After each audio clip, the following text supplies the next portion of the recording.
नमस्कार, मैं नाज़मीन खान और आप देख रहे हैं SPN 9 न्यूज। देश भर में लोकसभा चुनाव को देखते हुए सत्ता पक्ष और विपक्ष रणनीतियां बनाने के लिए तैयार हो चुका है।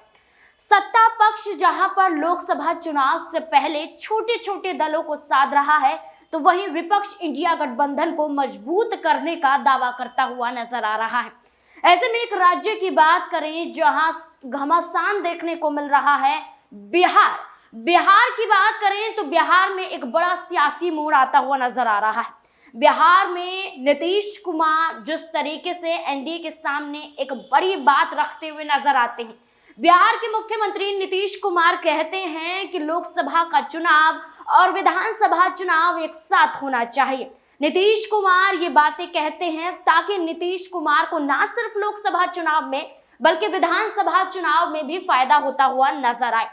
ऐसे में नीतीश कुमार ने तो अपनी बात रख दी, लेकिन जिन छोटे दलों की बात कही जा रही थी जो एनडीए के साथ बिहार में जुड़े हुए हैं, उन दलों में यहाँ पर बात करें तो लोजपा प्रमुख चिराग पासवान भी हैं और यहाँ पर राष्ट्रीय लोक जनशक्ति पार्टी की बात करें, उनके चाचा पशुपति पारस भी मौजूद हैं।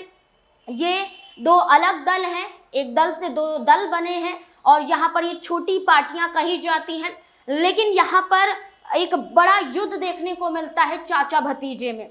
यहाँ पर जब रामविलास पासवान जिंदा थे तब यहाँ पर कोई भी ऐसी नाराजगी नहीं देखी गई थी, लेकिन रामविलास पासवान के निधन के बाद यहाँ पर चाचा भतीजे अलग होने का फैसला करते हैं और यहाँ पर एक दूसरे के खिलाफ बयानबाजी करते हुए भी कई सालों से नजर आ रहे थे। लेकिन जैसे ही लोकसभा चुनाव आया वैसे ही सुर बदलते हुए नजर आए।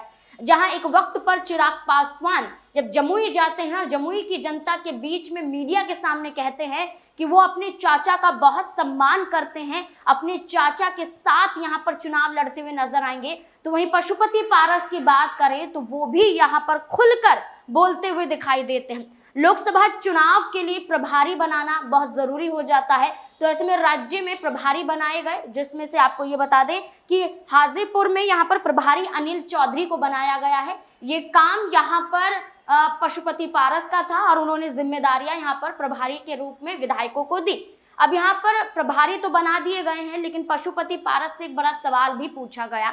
पशुपति पारस से जब ये कहा गया कि क्या आप यहाँ पर एनडीए के सभी दलों के साथ सहमति जताते हैं, तो यहाँ पर पशुपति पारस कहते हुए दिखाई देते हैं कि बिल्कुल मुझे कोई भी ऐतराज नहीं है। एनडीए के साथ जितने भी दल जुड़े हुए हैं वो चुनाव लड़ेंगे, कितनी सीटों पर लड़ेंगे, हम सहमति देने के लिए तैयार हैं।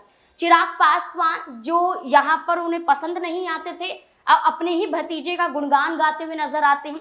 ये कहते हैं कि चिराग पासवान से कोई भी दिक्कत नहीं है, चुनाव लड़ेंगे, जितनी सीटों पर वो चुनाव लड़ते हुए नजर आएंगे हम सहयोग देने के लिए तैयार हैं। यहाँ पर जो पशुपति पारस और चिराग पासवान की नजदीकियां बढ़ रही हैं, क्या इस और इशारा किया जा रहा है कि लोकसभा चुनाव के लिए वो एनडीए के सामने एक बड़ी शर्त रख सकते हैं?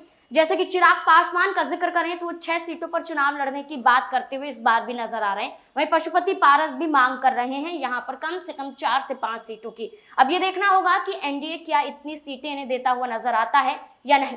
इस मुद्दे को लेकर आपकी क्या राय है, कमेंट सेक्शन में जरूर बताएं। देखते रहे SPN 9 न्यूज। धन्यवाद।